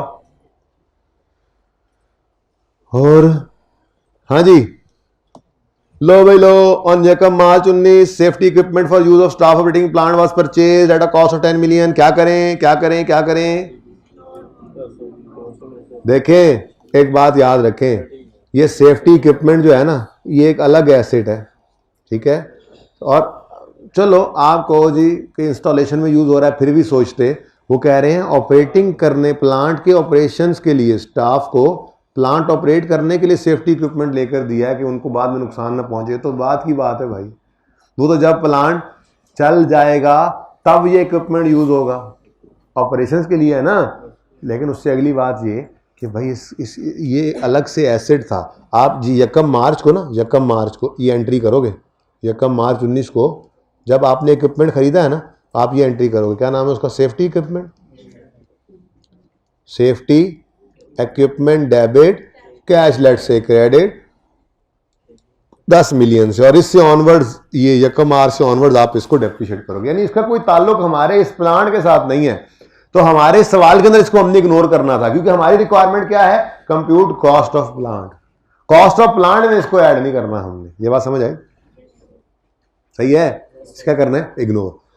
अच्छा, लेकिन एक ना छोटा सा कॉन्सेप्ट बड़ा इंपॉर्टेंट लगा मुझे, पिछली क्लास में मैंने डिस्कस कर दिया। ये कॉन्सेप्ट आपका चलता रहेगा, FAR 2 के अंदर भी आपके साथ ही जिंदगी में रहेगा, FAR 1 में भी और एक दो जगह शायद आपका यूज हो जाए। बड़ा इंपॉर्टेंट कॉन्सेप्ट है, इससे रिलेटेड नहीं है लेकिन इससे मिलती जुलती बात थी, जरा सी मैं बात ऐसे छेड़ दी तो फिर कर दी। इसी वजह से तो मैं आज कुछ नया पढ़ा नहीं सका, बातें ही करता रहूँ, बैठे ही रहूँ यहाँ तो हलाल कर उठ के, कहते नहीं।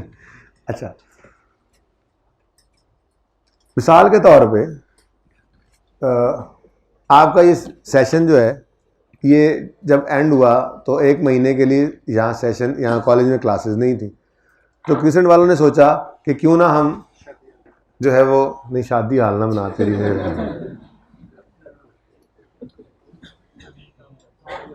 अच्छा, क्रिसेंट वालों ने सोचा कि क्यों ना यहाँ पे एक जो है वो कैंटीन बना ली जाए, एक महीने के अंदर वो बन जाएगी बच्चों के आने से पहले पहले, ठीक है। अब जो कैंटीन बनाने के लिए काम शुरू किया गया तो उसके ऊपर और ख़र्चों के साथ साथ जनरेटर का भी एक महीने का इस्तेमाल उसी कैंटीन पे हो गया, जो कि वैसे इस्तेमाल इसमें ना होता। मिसाल के तौर पे जनरेटर की डेप्रिसिएशन है 1 रुपये पर मंथ, 12 महीनों की डेप्शन कितनी बनती है?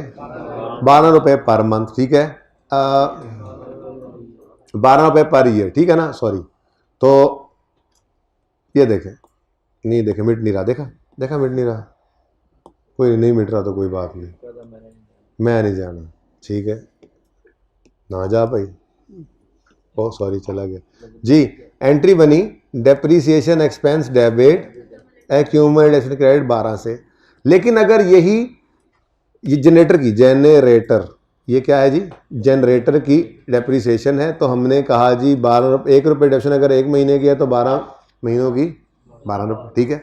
लेकिन अगर ये जनरेटर साल में एक महीना एक फिक्स एसेट बनाने में इस्तेमाल हुआ, कोई और फिक्स एसेट बनाने में इस्तेमाल हो गया, बिजनेस पर्पस के लिए इस्तेमाल नहीं हुआ, किसी और एसेट के बनाने में इस्तेमाल हो गया, तो इस एक महीने की डेप्रिसिएशन को उस एसेट की कॉस्ट में ऐड करना चाहिए, ना कि एक्सपेंस आउट करना चाहिए। हम क्या करेंगे, हम इसको 11 कर देंगे कि 11 रुपये की डेप्रिसिएशन को एक्सपेंस आउट कर दो, 1 रुपये की डेप्शन को कैंटीन की कॉस्ट में। कैंटीन क्या है जी? Fix asset. कैंटीन CWIP कहना तो कह दो, ये कैंटीन जो बन रही है, ठीक है, इसकी कॉस्ट में एक ऐड कर दो, ठीक है।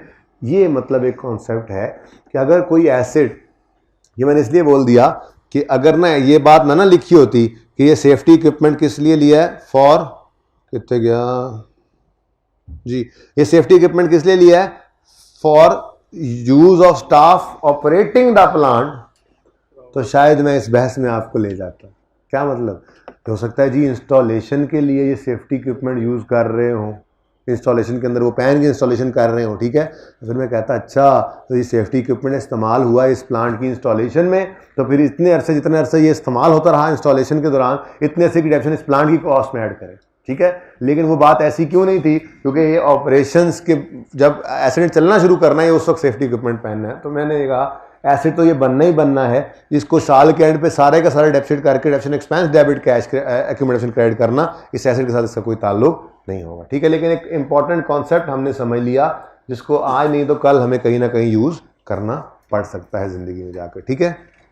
जब यूज करना पड़ेगा ना, फिर दोबारा एग्जाम्पल छोटी सी ना ये लिखवा भी दूंगा, एंट्री भी करवा दूंगा। फिलहाल सिर्फ दिमाग में आपके डाल दी ये बात, याद रखना, ओके।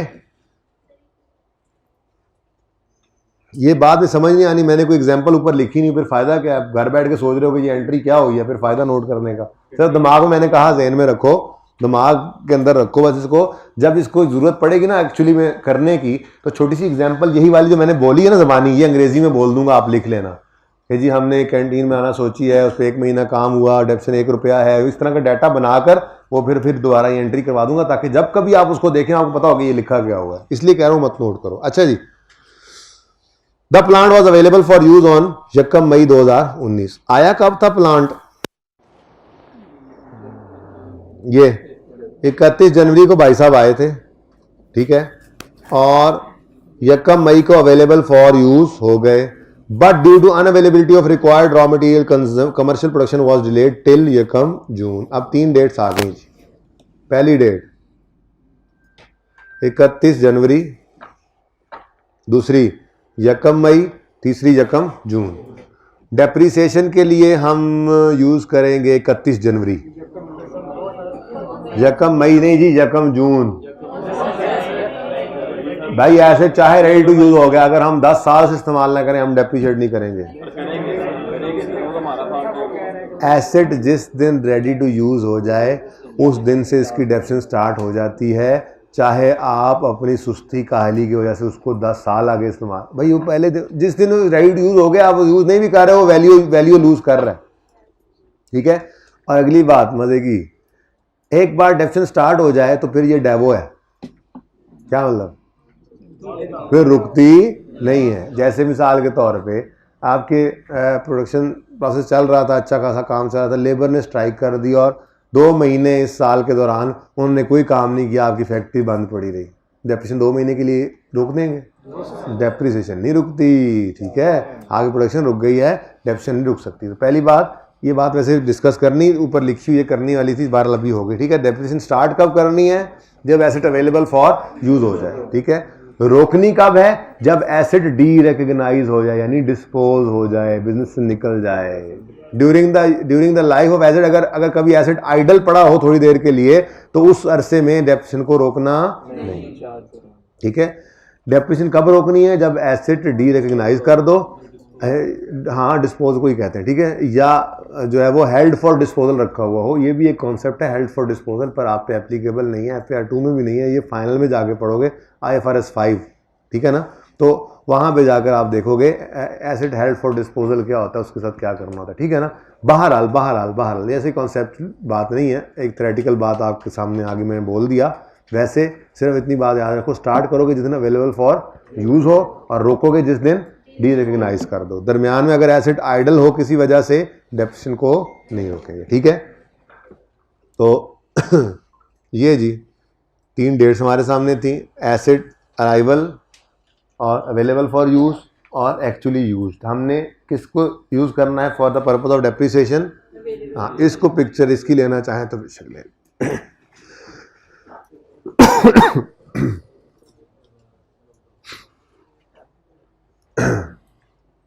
मेरे ख्याल में आपको ये सवाल हो जाना चाहिए,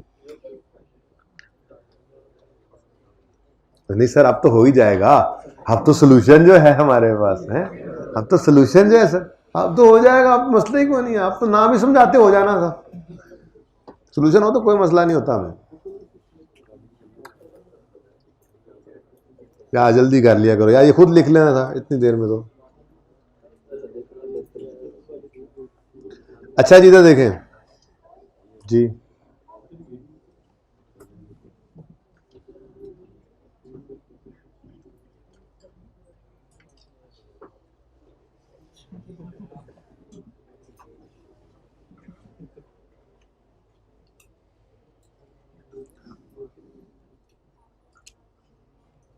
पता नहीं थोड़ी देर बाद ख्याल आता है क्या, जब बोला तस्वीर में आ फौरन निकालो, बना लो तस्वीर, कुछ देर बाद आ रहा है, अभी भी कुछ बच्चे निकाल के तस्वीर आओ, अब बना रहे हैं अभी भी कुछ बच्चे।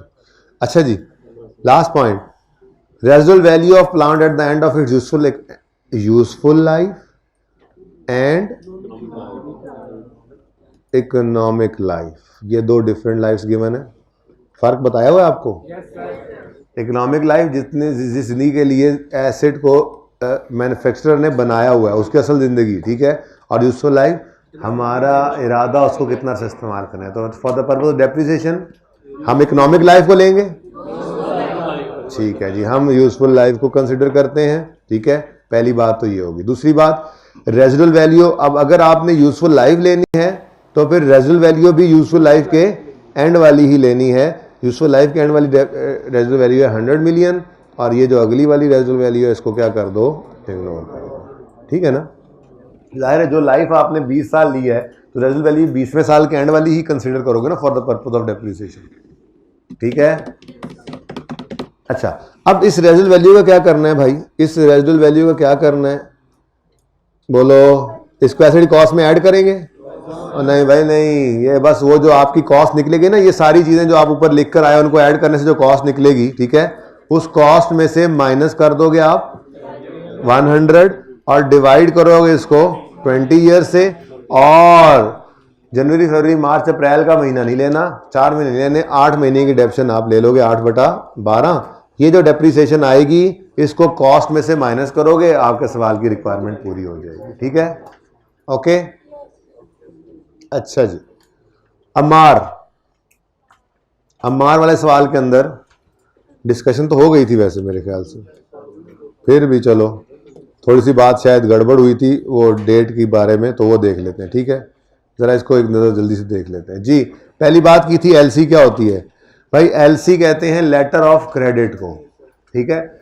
आपने बाहर के मुल्क से एक एसेट इंपोर्ट करना चाहा, आपने बाहर वाले सप्लायर को फ़ोन किया और फ़ोन करके कहा भाई वो एसिड भेज दो, उसने कहा पैसे भेज दो, आपने कहा मैं अगर पैसे भेजूं तुम एसिड ना भेजो, तो उसने कहा अगर मैं एसिड भेजूं तुम पैसे ना भेजो, तो फिर दोनों को अपने बैंक्स को इन्वॉल्व करना पड़ा। फिर बैंक, आपके बैंक ने उसके बैंक को कहा कि यार चीज़ें भिजवा दो और डॉक्यूमेंट्स जो हैं अपने कस्टमर से लेके मुझे भिजवा दो जिनसे क्लियर होना है उस एसेट में। तो जब वो एसिड पहुंचेगा तो मैं पैसे इससे लेकर ये डॉक्यूमेंट्स इसको तब दूंगा, मैं पैसे आपको भेज दूंगा और ये जाके अपना एसेट क्लियर करवा लेगा डॉक्यूमेंट्स देके। तो जो बैंक ने ये सर्विसेज दी हैं ये फी सबिलिल्लाह नहीं दी, ठीक है, इसके ऊपर बैंक चार्जेस लेता है, जैसे एलसी चार्जेस कहते हैं, और अगर ये ना हो तो आपका एसिड नहीं आ सकता, इसलिए ये एसिडी कॉस्ट में हम ऐड किया करते हैं, ठीक है। इम्पोर्ट ड्यूटी फिर ऐड करते हैं, लेकिन सेल्स टैक्स रिकवरेबल है, चूँकि एडजस्टेबल है तो इसको ऐड नहीं करना। फिर ट्रांसपोर्टेशन एंड क्लियरिंग ऐड करना था। ये सवाल कितने बच्चों ने अटैम्प्ट किया हुआ? जी है बस। अच्छा जी, फिर cost incurred on site preparation 2 million 3 million ये दोनों इनकर किए थे, लेकिन साथ ही नीचे उसने कहा इनमें शामिल है 0.8। तो भाई वो जिसमें मर्जी शामिल है, हमें क्या इससे 4.2 को आगे लेके जाना है, ठीक है। ये लड़ाई की बात ही कोई नहीं थी कि ये 8 मिलियन जो है ये 2 में शामिल है या 3 में शामिल है, दोनों ही साइड प्रेपरेशन कॉस्ट है ना, बोलो। तो 5 ने एसिडी कॉस्ट में जाना था, 5 की बजाय 0.8 माइनस कर दो क्योंकि मिस हैंडलिंग की वजह से कुछ इक्विपमेंट टूटा है, और 4.2 को ले जाओ, ठीक है। Plant was received at site on 1 February, installation was complete in 3 month time at a cost of 6 million. 6 million को भी एसिड कॉस्ट में ऐड करोगे और 1.2 मिलियन को नेट कर दोगे, लेकिन 3 महीनों के अंदर एसिड जो है वो रेडी टू यूज़ हुआ। तो प्लांट रिसीव हुआ 1 फरवरी को। ये बात शायद मैंने कल जो बात की थी तेज़ी के अंदर सही नहीं की थी, शायद मैंने इसमें 1 महीना आगे पीछे कर गया था। बहरहाल यकम फरवरी को प्लांट रिसीव हुआ और 3 महीनों के अंदर जाके रेडी टू यूज़ हुआ, तो फरवरी मार्च अप्रैल इंस्टॉलेशन हुई और यकम मई को रेडी टू यूज़ है। इस दिन से आप डेप्रीशिएट करना शुरू कर दोगे इसको, ठीक है। ओके, अब देख लो कमर्शियल प्रोडक्शन किस दिन स्टार्ट होगी। अच्छा, वो इत्तेफाक से उसी दिन स्टार्ट होगी। कमर्शियल प्रोडक्शन कमेंस ऑन यकम May during the period in which plant was installed, admin and overheads increased by 1 million. Factory manager की सैलरी आ गई, स्टाफ ट्रेनिंग आ गई। मैंने कुछ इंपॉर्टेंट बातें करनी है। अब अम्मार वाला सवाल जो है इसको देख लेना। इसके अंदर मसला सिर्फ पता है क्या आना है, इसके अंदर मसला आपको आना है इस चीज़ के अंदर, लेकिन उसकी बात मैं इंशाल्लाह कर दूंगा, तो कुछ ना कुछ जुगाड़ लगा लोगे आप। ये इस पैरा का आपको मसला आना है, ठीक है ना। मैं आप थोड़ी सी बात करना चाह रहा हूँ, सिर्फ 7 से 8 मिनट रह गए हैं। सोल्यूशन आपके पास मौजूद है, जो भी क्वेश्चन होगा कल मुझसे पूछ सकते हैं इन चारों में से। फिलहाल तो मैंने डिस्कस कर दिए, पहले 2 तो मुकम्मल, फिर भी कोई क्वेश्चन अगर उनमें से हो तो पूछ सकते हैं। फिर तीसरा चौथा भी करना है। सबसे मुश्किल आखिरी सवाल लगेगा आपको, लेकिन आज की डिस्कशन एंड होने तक होपफुली उसमें भी कुछ ना कुछ गुजारा हो जाएगा आपका, ठीक है। हमने बात की थी इनिशियल रिकॉग्निशन की सबसे पहले, ऐसे ही है। इनिशियल रिकॉग्निशन के बारे में हमने क्या कहा था जी, कि कब रिकॉर्ड करें। IS 16 हमने कहा था कि हम किसी भी चीज को प्रॉपर्टी प्लांट इक्विपमेंट में डेबिट कब कर सकते हैं। उसने कहा था अगर फ्यूचर इकोनॉमिक बेनिफिट्स प्रोबेबल हो, ठीक है, और कॉस्ट लायबिलिटी मेजर हो सके, ये 2 शर्तें पूरी हो जाएं, तो आप एसेट रिकॉर्ड कर लो, PPE रिकॉर्ड कर लो, ठीक है। हमने कहा ओके ठीक। उसके बाद हमने कहा अच्छा जी अब ये लड़ाई तो खत्म हो गई, फिर ये बताओ अगर आप इजाज़त देते हो कि रिकॉर्ड कर लें तो फिर रिकॉर्ड किस पर करें, इनिशियल मेजरमेंट्स। तो उसने क्या कहा था स्टैंडर्ड ने, एट कॉस्ट कर लो। इनिशियल मेजरमेंट के साथ मैंने क्या लिखवाया था उर्दू में, रिकॉर्ड किस अमाउंट पर करें, चलें जो भी था, रिकॉर्ड किस अमाउंट पर करें। ये लिखा हुआ है आप लोगों ने, दोबारा ना लिखें, जरूरत नहीं, मैं आगे कोई तफसील नहीं लिख रहा, ठीक है। मैं तो इंपॉर्टेंट बात ये लिखने लगा हूं आज कि असल में पूरी बात ये थी, पहली दफा किताबों में रिकॉर्ड किस अमाउंट पर करें। पहली दफा बुक्स ऑफ अकाउंट में, बुक्स ऑफ अकाउंटिंग में, क्योंकि पहली दफा रिकॉर्ड किस पर करें, क्योंकि बात साथ लिखी हुई थी इनिशियल, पहली बार की मेजरमेंट। इनिशियल मेजरमेंट क्या होती है, पहली बार किताबों में कितने पर रिकॉर्ड करें। उसने कहा जी एट कॉस्ट। हमने कहा अच्छा कॉस्ट में क्या होता है। उसने कहा 3 लेक्चर लग गए, अभी नहीं पता लगा तुम्हें कॉस्ट में क्या होता है, ठीक है, समझ आ गई ना। यानी एट कॉस्ट जो थी वो निकालने के लिए आज हम तकरीबन तीसरा दिन हमारा उसी पे लग गया, ठीक है ना। बट ये एरिया पक्का हो गया, या यूज कर ले 90% चांसेस है कि हम इस कॉन्सेप्ट को सही आंसर कर जाएंगे, बाकी 10% तो होता ही है, वैसे कोई मसला नहीं। खैर है, वैसे तो 50% इनफ है। अगर आपको टॉपिक तैयार कर लो और आधा सही कर लो तो काफ़ी है। हर सवाल आधा सही कर लो तो पूरा पर्चा आधा सही हो जाएगा, ठीक है। अच्छा जी, तो पहली दफ़ा रिकॉर्ड किस अमाउंट पर करें, ये क्या है, इनिशियल मेजरमेंट। अब ये एसेट जो एक बार टेस्ट रन से गुजर के रेडी टू यूज़ हो गया और हमने इसकी एंट्री पास कर ली, PPE डेबिट, कैश वगैरह, क्रेडिट, ठीक है। अब जब PPE डेबिट हो गया, यानी एसेट हमारे बिजनेस में आ गया और इस्तेमाल शुरू हो गया, अब नेक्स्ट इवेंट इसकी जिंदगी में क्या आएगा, बोलो। इस्तेमाल हुआ, फिर नेक्स्ट इवेंट क्या आएगा, डेप्रिशिएट होगा, फिर उसके बाद नेक्स्ट इवेंट क्या आएगा, नहीं डिस्पोज तो नहीं होना जरूरी, तो नहीं तो ऐसे डिस्पोज होना है, बेसिकली ईयर एंड आना है। मैं कहना ये चाह रहा था कि इस एसेट की जिंदगी में फिर ईयर एंड ने आना है, ठीक है। तो ईयर एंड के ऊपर भी तो हमें देखना है किताबों के अंदर ये किस चीज पर नजर आए। तो इसको कहते हैं जी सबसीक्वेंट मेजरमेंट। क्या कहते हैं जी, इनिशियल मेजरमेंट किसे कहते हैं जी, इनिशियल मेजरमेंट कहते हैं पहली दफा किताबों में किस पर रिकॉर्ड करें, और सबसीक्वेंट मेजरमेंट बेसिकली ये है बैलेंस शीट डेट पर किस पर नजर आना चाहिए, ठीक है ना। ये सबसीक्वेंट मेजरमेंट किस होती है जी, बैलेंस शीट डेट पर किस अमाउंट पर नजर आए।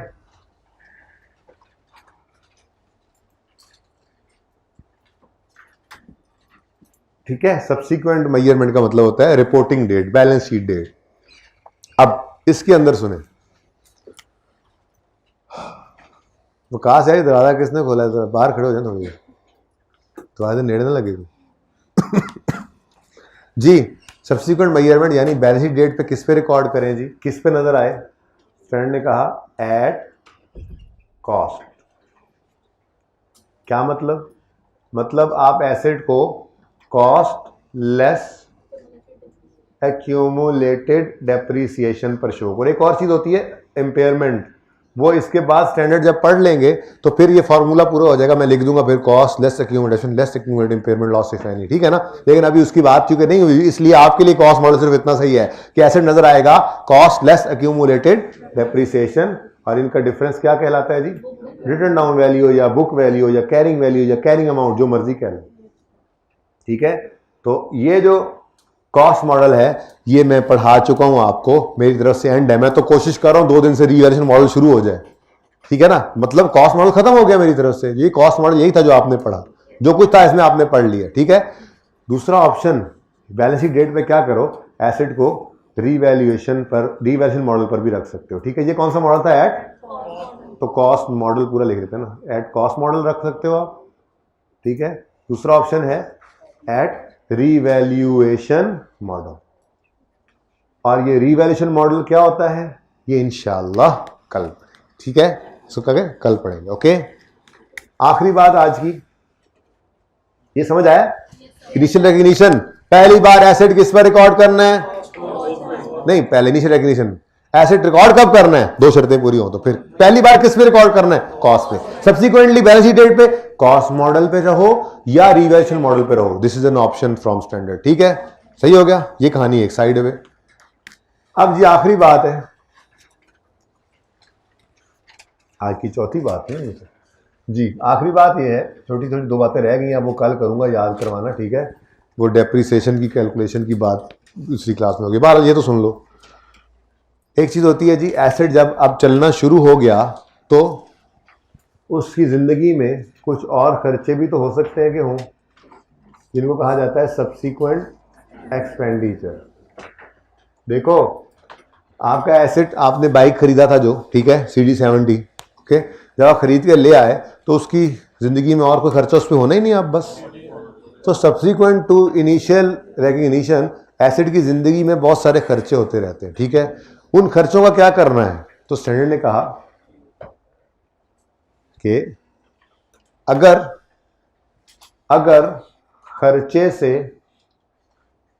खर्चे से एसेट की लाइफ प्रोडक्टिविटी, ऐसे नहीं, ऐसे लिखूंगा कंफर्टेबल रहूंगा, एसेट की लाइफ प्रोडक्टिविटी,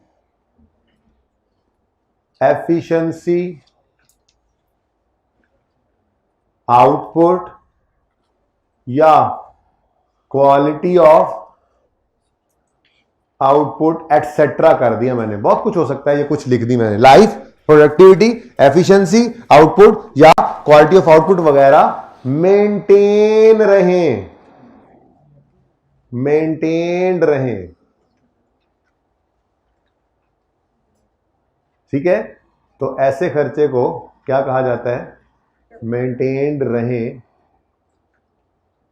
ऐसे खर्चे को रेवेन्यू एक्सपेंस कहा जाता है। क्या कहा जाता है जी? रेवेन्यू एक्सपेंडिचर, ठीक है। क्या मतलब आपने बाइक खरीदा था, ठीक है, उस बाइक को आपने महीने बाद जाकर वर्कशॉप से उसकी ट्यूनिंग करवाई, उसका ऑयल डलवाया, और जब वो बाहर निकला तो 125 बन चुका था। ऐसा होता है? नहीं। तो फिर आप ऑयल ट्यूनिंग क्यों करवाने गए? ताकि इसकी लाइफ, प्रोडक्टिविटी, एफिशिएंसी, आउटपुट या क्वालिटी ऑफ आउटपुट मेंटेन रहे। तो इसको कहा जाता है रेवेन्यू एक्सपेंडिचर। इसका ट्रीटमेंट होता है कि इसको आप चार्ज कर देते हैं, charge as an expense in profit and loss account when incurred. जब आप इनकर करो, आप इसको प्रॉफिट एंड लॉस में एज एन एक्सपेंस चार्ज कर दो। मैं इसकी एग्जांपल लिख रहा हूं, रिपेयर एंड मेंटेनेंस एक्सपेंस, ठीक है ना, रिपेयर एंड मेंटेनेंस, ओके। अब ये देखो, अगर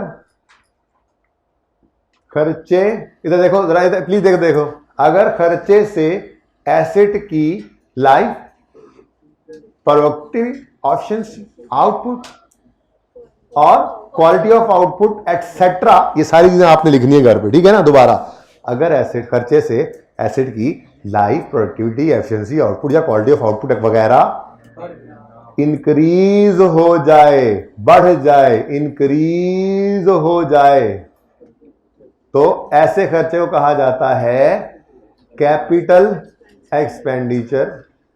और इसका ट्रीटमेंट होता है एडेड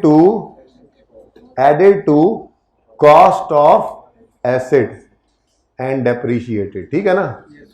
मिसाल के तौर पे अपग्रेड कॉस्ट, अपग्रेडेशन, ठीक है ना। अपग्रेड कर लिया, आप CD70 लेके गए, 1 to 5 का इंजन डलवा के बाहर आ गए, अब अपग्रेड हो गया कि नहीं हो गया। अब ये एसिड कॉस्ट में ऐड कर लेना, ठीक है, समझे हो। और आखिरी चीज replacement of part, replacement of major part. क्या मतलब, आपका एक ट्रक है, उस ट्रक को आपने खरीदा 10 साल के लिए। आज से पर में एक सवाल आया ना, तुम्हें लगता है पुराने मुझे जी, आप एक ट्रक है, उस 10 साल के लिए आपने उसको खरीदा है और 3 या 4 साल बाद उसका इंजन सीज हो गया, आपने वो इंजन निकाला, नया इंजन डाल दिया। अब ये replacement of a major part है। बोलो, सैंड कहता है replacement of a major part को क्या करो, कैपिटलाइज करो। मतलब कैपिटलाइज का मतलब क्या होता है कि added to cost of asset, ठीक है जी, एंड डेप्रीशिएटेड, ठीक है। लेकिन प्रोवाइडेड, ये बड़ी इंपॉर्टेंट बात है, provided disposal of old part is also recorded. भाई ये याद रखना, पुराने वाले इंजन का डिस्पोजल रिकॉर्ड कर लेना, ये ना हो अगली कॉस्ट भी पड़ी हुई हो, नया इंजन भी ऐड हो जाए, फिर गलत हो जाएगा, ठीक है ना, सही है। ओके, एग्जाम्पल में आपने लिख लिया engine of truck replaced truck engine, ठीक है जी। चलें जी, अब एक डेप्रिसिएशन की थोड़ी सी डिस्कशन है, वो रह गई आपकी क्लास में, वो इंशाल्लाह कल कर लेंगे। ये छोटी छोटी बातें हैं, इनको बस समझते रहा करें, साथ साथ सवाल के अंदर अप्लाई हो जाएंगे। जैसे यहां पर डेल्टा ने क्या किया है, डेल्टा डिसाइडेड टू अपग्रेड। अब ये देखो सवाल में कॉन्सेप्ट आ गया, अब आप इसको अप्लाई करेंगे, ठीक है ना। अपग्रेड है तो एसिड कॉस्ट में ऐड करना है और डेप्रिशिएट करना है, बस ये बात ध्यान में रखना। जाते जाते सुन लो, निकलते भी जाओ और सुनते भी जाओ, निकलते भी जाओ सुनते भी जाओ। क्या मसला है भाई, चलो निकलते जाओ और सुनते जाओ, सुनो, सुनते भी जाओ, निकलते भी जाओ। ट्रक 4 साल बाद उसका इंजन सीज हो गया, आपने जो उसका इंजन लगाया है वो अगले 6 साल ट्रक के साथ ही यूज होगा और फिर चला जाएगा। तो अगर कोई रिप्लेसमेंट ऑफ पार्ट हो, कॉस्ट इनकर हो, तो उसको आपने रिमेनिंग लाइफ पे डेप्रिशिएट करना है। ये नहीं कि ट्रक 6 साल बाद चला जाए तो इंजन आप निकाल के रख लेंगे, ठीक है ना। हाँ, बस ये ध्यान में रखना। मैं रिपीट करता हूं, आप निकलते जाएं सारे। अगर आपका जो इंजन रिप्लेस हुआ है वो 4 साल बाद हुआ है, तो ट्रक की जिंदगी 6 साल बाकी है, तो 6 साल जो बाकी जिंदगी है, नया इंजन जो है रिप्लेस किया आपने, वो 6 साल पे ही डेप्रिशिएट करना है। अल्लाह हाफिज।